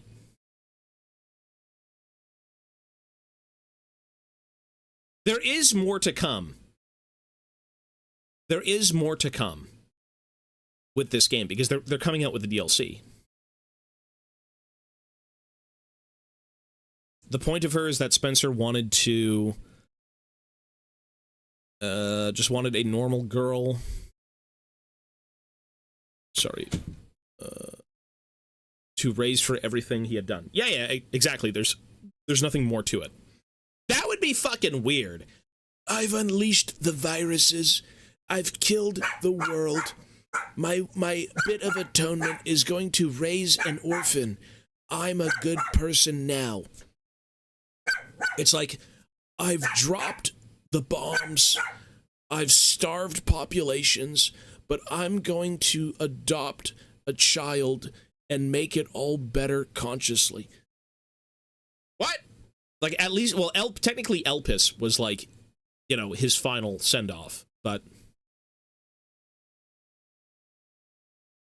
he made Elpis for that reason. Yeah. We could all I don't think there's much arguing, to be honest. I think I've understood exactly what I was trying to ask. And I thought she was a clone. It turns out she's not a clone. And it turns out this whole game is a bunch of crazy people thinking that their crazy master had a master virus that would destroy the world because he did that before. And in turn, their master, on, you know, his deathbed or later in his life, had his eyes open and say, man, maybe I was a piece of shit. And so he created a cure that the crazy people still thought was a virus because he's always been a piece of shit and he's been long dead and they didn't know that. And they tried to find the way to open it. And they thought in their mind with these girls that they were the key. Did they? No. Is that even true? Wait, hang on. Is that even true? Because who were they cloning? Okay, you know the two fat guys and the two girls and all of those people in vats? Were those ways to get into Elpis, or were those ways to just control people? Those were different ways to get into Elpis, correct? He was experimenting on people to see if they could get into Elpis. What, so you're going to have a giant monstrosity press, like, keys on a keyboard? Gideon was still experimenting on people for Elpis, though, for the sake of Elpis. Spencer just brainwashed everyone into thinking he was creating a gigaweapon. Early stages for remote controlling people, so it wasn't with Elpis.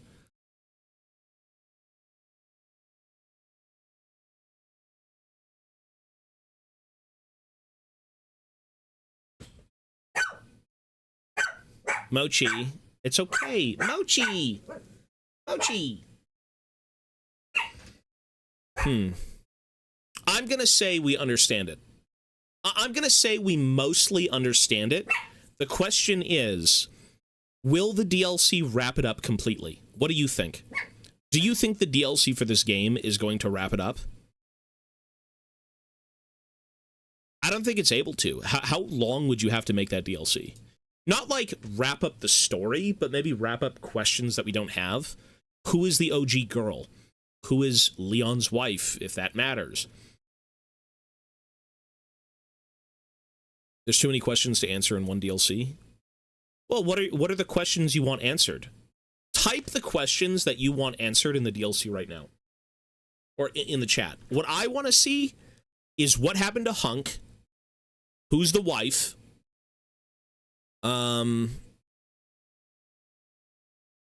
Is that it? I don't know. What else would there be? Leon is married to Chris. The clones. That's another one. The clones. Did Gideon really lose his arm in the bike fall? I think he did, and I think he's dead. Why would Spencer change his mind? That's a bit of a weird one too, yeah. Oh, right, Ada, Jill, Carlos, all the other people who survived Raccoon City. Because they don't have the cure. Because Elpis is buried right now. Well, you know what they were probably after? Was Elpis. Is that really what they were after in the very end? You know when the BSAA team comes in? And then, like, they're killed by the connections or whatever it was? Were they not just after Elpis? Well, they have the... Well, could they just take his blood and cure more people with Leon's blood? Is that what that is? Could they just do that? Like, synthesize his blood and then give it to other people? Yeah, before Spencer was a freak. Yeah. The news to me. They could probably do that, sure. You know, maybe that's what they were after, though, when they went back down there. Or maybe a part of Gideon. Or maybe something they were after a virus.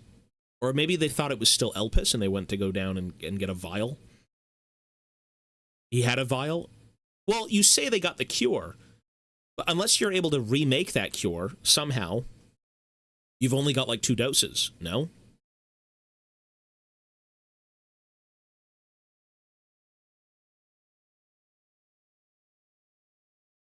I was going to say you could probably take Leon's blood. Jake Muller. What a weird character. Thank God he only showed up in, what, 6? I didn't really like that guy. He was a bit edgy. He was a bit edgy, bro. I don't know. I didn't like him.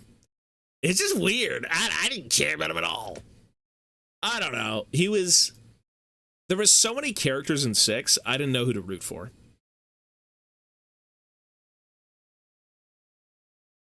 Interesting. Okay, so what we should do, what should we do right now? Should we go read the Grace report? Jake is an anti-hero. He's not like a villain. Read the 60-page document. Good fuck. Sure, that's fine.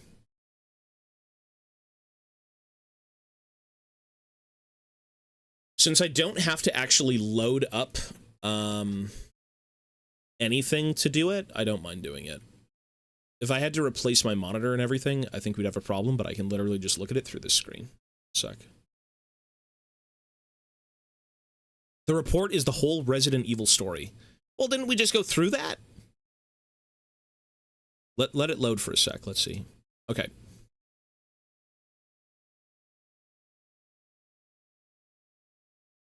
It should show up in a sec here. Here we go. Okay, so we're just gonna read. Technically, we could check out some other stuff.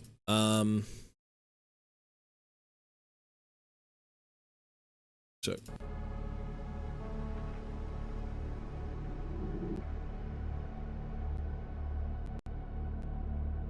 Because we do have to wrap this game up today. Let's see bonuses. Grace's report. Oh my god. The truth behind Raccoon City. Introduction. In 1998, Raccoon City was devastated by a massive outbreak caused by a viral leak from the pharmaceutical giant Umbrella. The United States government responded by launching a missile strike to wipe out the infected and erected a blockade to seal off the city. Okay. In 2004, following a court trial, the Umbrella Corporation declared bankruptcy. A complete account of this event was never released, or of the events. However, in October 2026, it was discovered that the city had been used as a hub for the production and trafficking of bioweapons. Okay, so it was still in use. This report reveals that the established narrative of the Raccoon City incident was falsified and elucidates newly discovered truths surrounding the incident. I will open it after this. It was discovered that the city had been used as a hub for production and trafficking of bioweapons. Okay, so even though Raccoon City was done, obviously the Umbrella, we went down there and we did see all of their stubs for like how much each thing was. It was $100,000 or $100 million for like Mr. What was his name? X. Well, I mean, it's Umbrella though, right? Like, it's gonna be fancy. 1968. To properly understand the truth, we must first go back to the beginning of it all. In 1968, Oswell E. Spencer, James... Okay, let's turn the music off. It's not even music. It's just annoying. To properly understand the truth, we must go back to the beginning of all of it. In 1968, Oswell E. Spencer, James Marcus, and Edward Ashford founded the Umbrella Corporation. Having witnessed the horrors of the Second World War and the dread of the Cold War, Spencer felt a sense of despair at watching the world repeat the same mistakes. He felt it was his duty to bring about a change to humanity. Okay, so this is where he probably decides to say, hey, let's create the virus to control people. As stated in court records following the Raccoon City incident, his ultimate goal was to bring about the viral evolution of the human race. Thus, he relentlessly pursued virus research through illegal and inhumane means. This fact remains unchanged. Okay. Isn't everything a different strand of the T-virus, though? Isn't it all built? Is it built upon that? Then, in a sense, it would be. No. 1970s. From the very beginning of Umbrella, the company faced rapid change and intense internal strife, most notably the sharp ideological divide between Spencer and Marcus. According to the court records, this conflict was cited as the primary factor leading to the unusual development which followed. In 1978, James Marcus developed the T-virus, which would go on to become the cause of the subsequent outbreak. Okay, it wasn't Spencer. 1980s. This is a crucial period for understanding the basis of what caused the incident and the truth behind the entire case. Okay. Spencer's influence in ARC's establishment. Spencer used internal politics to have Marcus demoted, absorbing T-virus research into a facility under his own control. So he wasn't even the creator of the T-virus. But Spencer was still funding all of this and still wanted this to happen. Yeah. Absorbing T-virus research into a facility under his own control. From then on, Umbrella began to actively research and develop bioweapons under Spencer's leadership. Okay. The underground facility known as the Ark, which was discovered during recent events, originally served as the administrative center of Umbrella's research. Several documents outlining Spencer's plan for Ark have also been discovered. Excerpt from confiscated records. Oh, right, this was it. This was the thing we read in the video. Concentrated investment into Wesker's plan and T-virus. What was Wesker's plan? Establishment of Ark as a central command center, develop ELPIS, and memory transfer and forced evolution. I like how step 3 was the cure. Step 4 was like, let's fuck everything up again. This was the first recorded instance of a significant word, ELPIS. The connection's involvement. The following documents regarding Marcus's involvement were also discovered. Excerpt from the confiscated records. James Marcus Center Foundation, $30 million. Donation. This document shows a suspicious flow of funds being channeled to Marcus. Past FBI investigations reveal that the source of the funds, the F Foundation, was one of the puppet organizations of the connections. The F Foundation no longer exists. The Connections is a criminal organization that various government agencies have been sounding the alarm against for years. This illicit group is at the heart of all of this. Evidence suggests that the Connections sought involvement with Umbrella's central operations. It's a group that wanted to be involved with it, okay?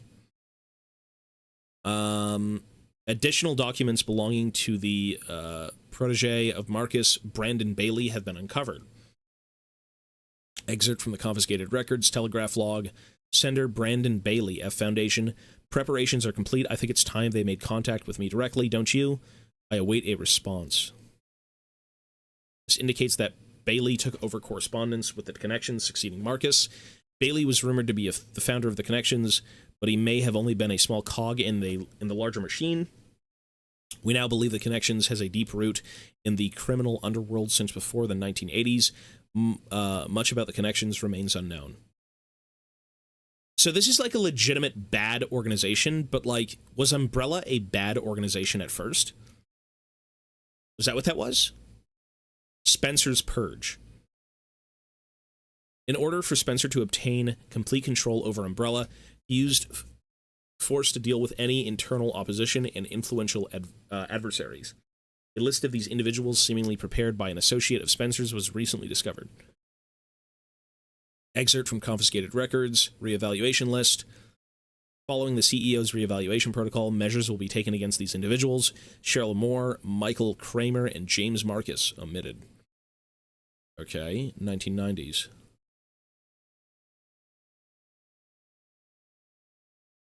Spencer wanted to control the world like from the start. But then all of these other bad organizations built upon people who used to work with him kind of came into the mix again. During this period, Umbrella continued to grow and expand through ties with the government. The organization became so large that Spencer could no longer fully control it. Numerous accidents plagued Umbrella's facilities around the world as a result of poor management. Yes. Furthermore, information was being leaked to rival organizations and the connections due to moles who had infiltrated the company. Okay. Sanchovies and Tobias Tennis sponsored stream? What? I think the guy lives like 15 minutes away from me. Yet despite the circumstances, Spencer was able to thoroughly protect and complete his research at ARC, the research Elpis. While most records regarding Elpis were lost with the destruction of ARC, a precious few remain. Excerpt from the confiscated records, Spencer's message 199. Tricell, HCF, the family, and Umbrella, Elpis shall bring it all to an end. The only information leaked about Elpis was that it had the potential to upset the military balance of the world. However, a strictly managed password known only to Spencer was needed to access it. Only to Spencer. What is Elpis? Elpis is a powerful antiviral drug. However, this was unknown to those who sought it. The connections and other black market groups mistakenly thought it to be a powerful bioweapon with the potential to control human minds. Right? This confusion likely stemmed from the fierce competition surrounding bioweapon development. It was common knowledge that Spencer, the developer of Elpis, aimed for the evolution and control of humanity through viral technology. What a weird game, eh? Completion of Elpis. Based on data taken from the confiscated records and changes in Spencer's behavior, we believe Elpis was completed around the mid-1990s. After this period, the records show a marked decrease in the number of public statements from Spencer. A similar decrease in activity was also observed at the Raccoon City Orphanage. Right, that's where they were experimenting on kids, okay. Disturbingly, it was suspected that the children at the orphanage had long been used for Umbrella experimentation. We knew that. Spencer files, bro. While Spencer frequently visited the orphanage, records indicate he stopped in the 1990s, so he completed the project. Yeah. Howdy Tabito, sorry I am late but love you as always, hope all has been good. Bloom, thank you sir, you're a good man. We're just finishing up with Resident Evil 9. Archie. What's up, baby? Furthermore, the orphanage was under the research jurisdiction of William Birkin in the late 90s. Yeah, Birkin was a freak too. Birkin turned against Spencer, ultimately leading to the leak of the T-virus. Yeah. The Raccoon City incident. So, no, I'm not going to say anything. The T-virus leaked from the Umbrella Research Facility in Raccoon, causing an unprecedented outbreak. In response, the government decided to launch a missile strike on the city under the pretense of containing the spread. However, this is where we have been misled. The missile strike was not launched to prevent the spread of the infection. A plan was formed to disrupt the relationship between the government and Umbrella and shift the blame for all illegal activities onto Spencer. Found records indicate that the connections lobbied for the missile strike. Excerpts from confiscated records, as access log, first assembly minutes. ARC has been secured. Commence the missile strike. The blame will fall solely on Spencer. With this, Umbrella shall be dismantled and will seize their assets. And this is all because of a disgruntled fucking, like, ex-guy of his, right? Because it was Marcus who was initially working with him because he had been let go. He wanted, like, full control. And then Bailey succeeded him in the connections. And Bailey wasn't a part of Umbrella, but okay. Just rivalries, I suppose, yeah. Their goal was the acquisition of Umbrella's assets, particularly the thing they believed would disrupt the world and its military balance, Elpis. Due to Bailey's involvement, the Connections were aware of Umbrella's inner workings prior to the Raccoon City incident. This set them up to swiftly secure ARC before instructing the government to carry out the missile strike. Okay. After the Raccoon City incident, the Umbrella trials. As is well known, trials were held after the events of the Raccoon City incident. Testimony from Raccoon City survivors, along with evidence submitted by the Global Pharmaceutical Consortium, demonstrated the scope of Umbrella's nefarious activities. Evidence against Spencer was presented at the trials by his subordinate, Albert Wesker. It is now evident that Wesker was linked to Tricell, which in turn had strong ties to the Connections. Fucking the Teletubbies were there too, bro, and Barney. And Jesus was walking along the T-Virus. It's just so many words. I understand that there's supposed to be different groups of people, but sometimes it's a little bit much. Therefore, it was highly likely that there was pressure from the government and the Connections during the trials. In 2004, following the outcome of the trials, Umbrella was forced into bankruptcy. Just as the Connections and the government intended, Oswald E. Spencer was held accountable as CEO, and he disappeared from the public eye. Okay. Acquisition of ARC. The Connections and the government seized ARC during the Raccoon City incident. Therefore, ARC served as a base for the research, development, and distribution of bioweapons. So, Umbrella's dead. Umbrella is gone. It died with Spencer. Is that correct? And all you have left are these criminal organizations. I'm bleeding. How am I bleeding? God. Yeah. I'm like, oh my God, it's Umbrella. It's not. It's criminal organizations. Be it Umbrella's not a good group either, I suppose, but like, I think these guys are a little bit more corrupt.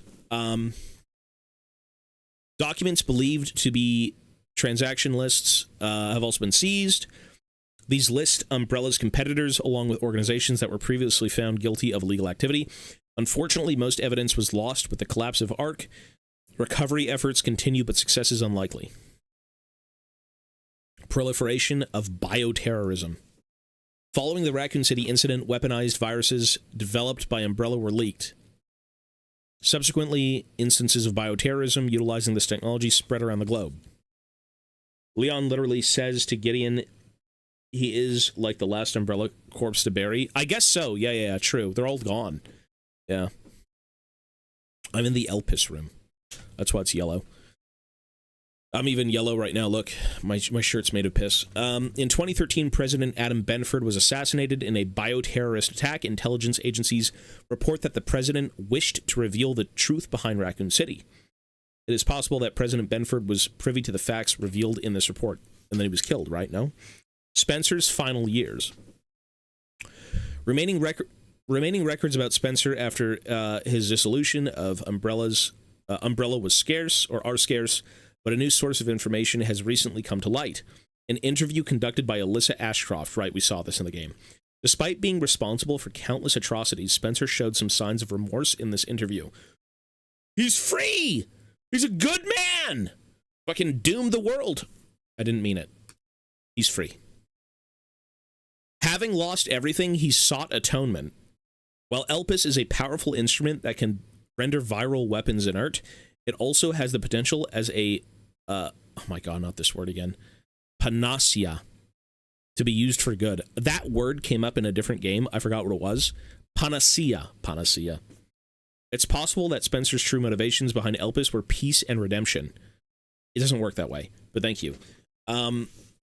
While he remained obsessed with the evolution of humanity throughout his later years, most testimonies describe him as nothing but a senile old man.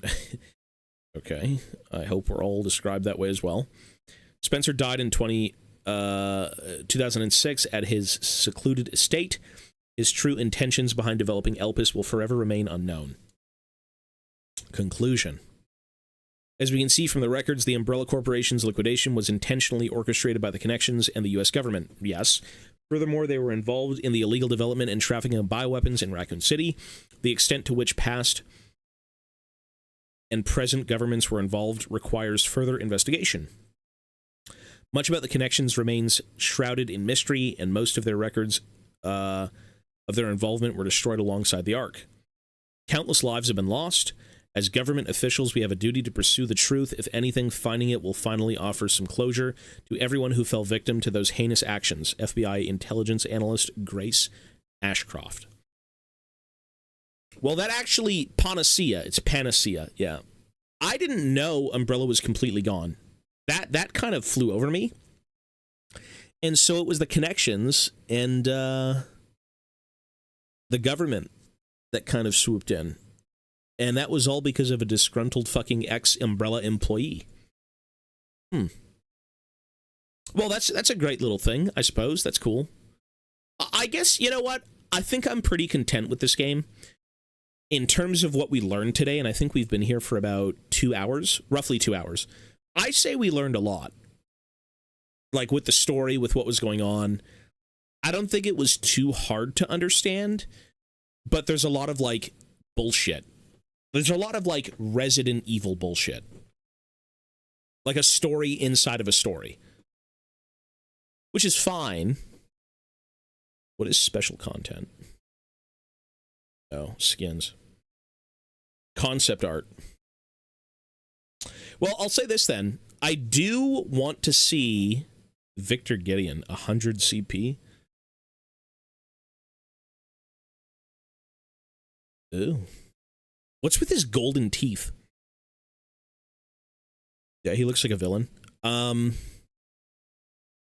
do want to see what happens in the DLC for this game. Because I do think the DLC is going to be sick.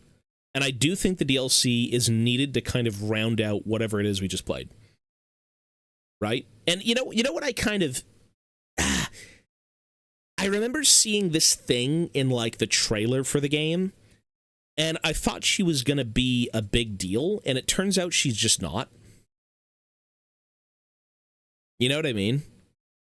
I thought it was going to be predominantly what you had to deal with for most of the game. And it just wasn't, unfortunately.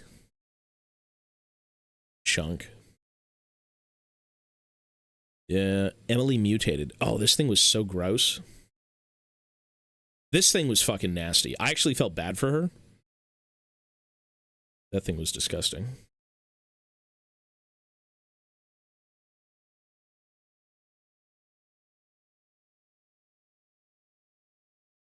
Yeah. I think I gave this game an 8.5. I think that's where I'm going to leave it. I don't think it's anywhere near a 9, but I do think it's anywhere from like an 8 to an 8.5. And the story is fun. Yeah, Emily did survive. She did survive.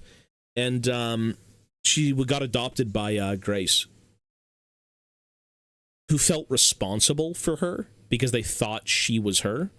The crazy people did, at least. So she felt responsible. Fair enough.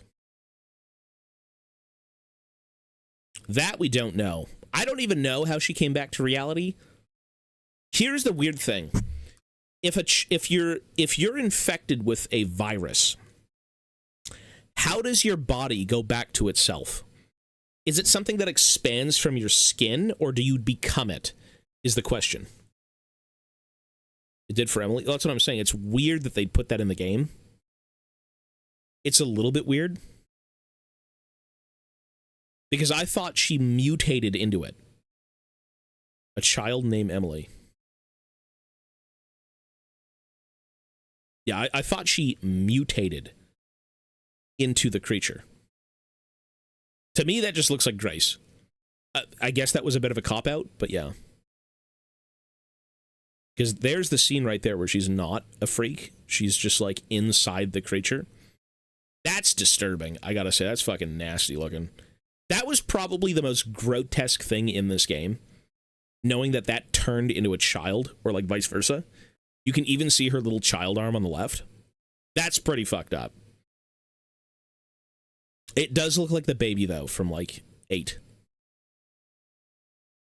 Interesting.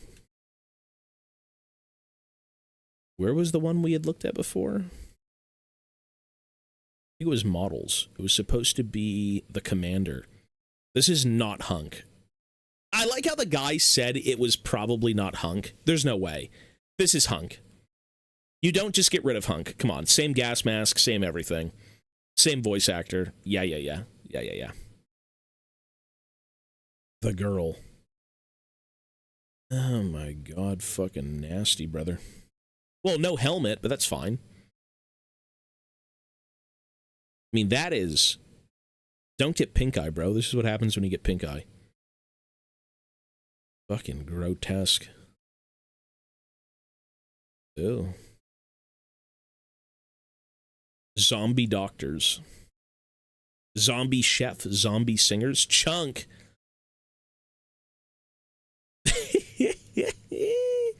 What the hell? This should be a Gragas skin. I feel bad for these people, though. This person was experimented on. It is grotesque. The more you think about it, the more fucked up it gets. This used to be a normal person who Gideon took and fucked up for the sake of the key to Elpis. And how many others were kind of that key as well that all failed? Look at this. Oh, God. That's grotesque. That's nasty. The blister head. It kind of looks like, oh my, look at their teeth, brother. Oh. Okay. The Blisterborn was just, a Last of Us villain. Ew, I like how they're pulsating. What the fuck? Mochi. Oh. That's nasty, dude. Titan Spinner. The Children. These things were weird. So these are all clones of Chloe. The same deal with like Marie, Emily. This is weird. Yeah, these things are weird, man. Tyrant. Super Tyrant. Plant. Victor mutated. Does it not show? He's got like little baby hands.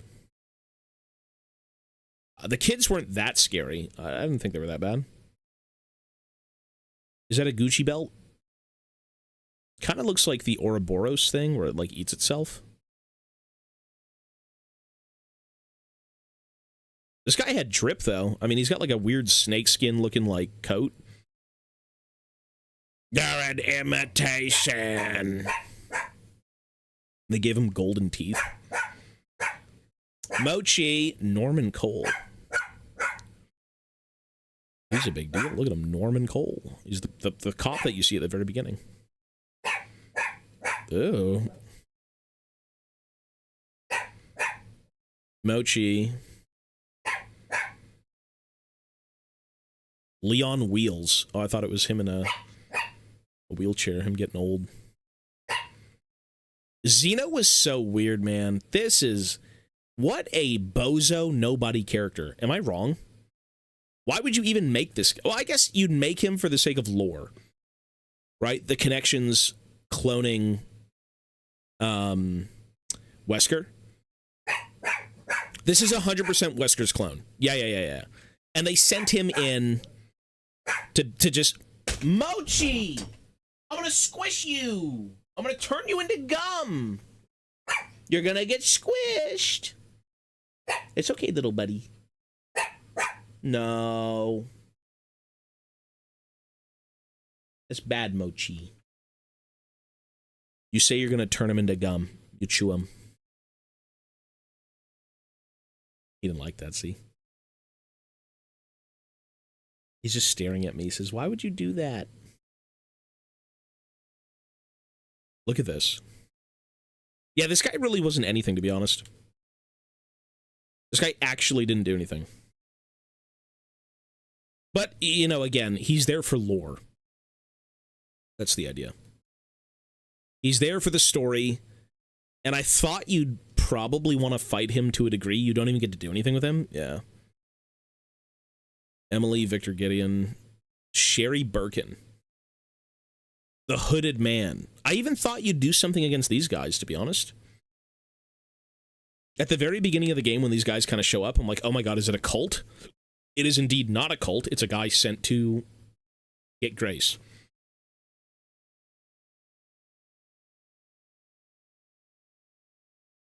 Nathan Dempsey. Well, folks, that is the end of Resident Evil 9. We wrapped up the game. I thought it was good. I'm going to stand by my word for an 8.5. I don't think there's a reason to go any higher. If anything, I could go a little bit lower. The story... Do we really think Spencer was a good guy, though? In the end? He's just kind of a bum old man. I guess. I mean, we know he wasn't a good guy, but, like, do we think that he'd actually do that? You know, create, like, the cure for all of this? If you want true fan service, Lady D costume for Grace. Is that a real thing? That's got to be what? Special content? Costumes. I don't see anything. FBI attire Grace. RPD. He finally did something good. Yeah, but, like, do you think that guy would have done something good knowing that, like, what he was doing was bad initially? Well, he'd gone through the war and all of this. He'd seen the trauma. He'd seen what the world could come to if, like, people were, you know, in places of power and evil. You know, you'd probably lose your mind, sure, but, like, I guess in his mind he wasn't really evil, but... Anyways, folks, that wraps up Resident Evil 9. The next game we will be playing is Returnal. What time is it currently? 3 o'clock. We can maybe start Returnal today, but we'll see. So anyways, that is the final stream of Resident Evil 9. I hope you enjoyed it. I hope you learned something. I did learn quite a bit, actually. I initially thought I knew what I was doing with the story and everything, and then by the end of it, Grace is not a clone. Spencer still is a piece of shit, but Elpis is not a bad thing. But yeah. So anyways, I will see you next time for Returnal. Although, in a little bit, we're going to be opening up a Riftbound box first, and then Returnal. So with that being said, see you soon, YouTube. Take care of yourselves, and I'll see you soon. Peace, peace.